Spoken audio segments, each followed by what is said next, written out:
I'm Ben with the BTC Sessions, and this is your Bullish Bit, brought to you by bitrefill.com, your one-stop shop to live on Bitcoin and Lightning. They've got all the best gift cards, things like Amazon, Apple, Best Buy, Airbnb, Uber, and much more. You can even do hotel bookings, you can do all of your travel, and you can now grab prepaid MasterCards as long as you have a US address that you can input. Check them out today, bitrefill.com. Links are down below to sign up now.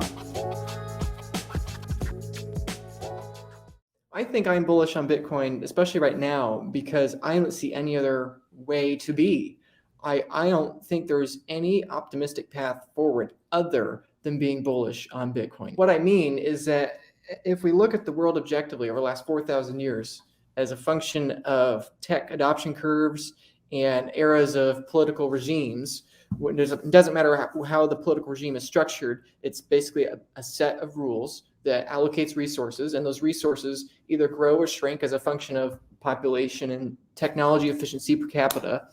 And as these political systems roll over and they change, they inevitably lead to violence or revolution or some sort of massive inefficiency in a system.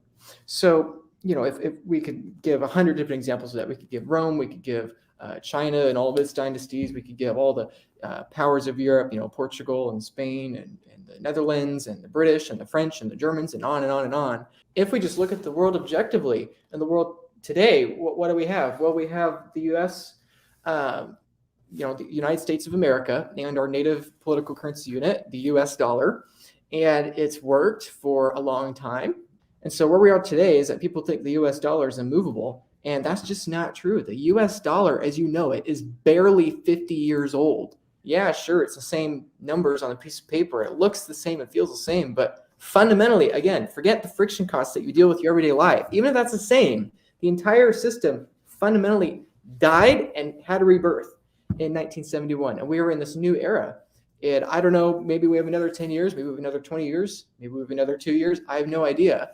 But if we just look at it objectively, it's like the only logical assumption one can make is that this political regime and this political monetary system eventually has to reset to what its true value is, along with every other monetary system in the past. It's as objectively obvious as saying that our technology has to eventually become outdated to new technology.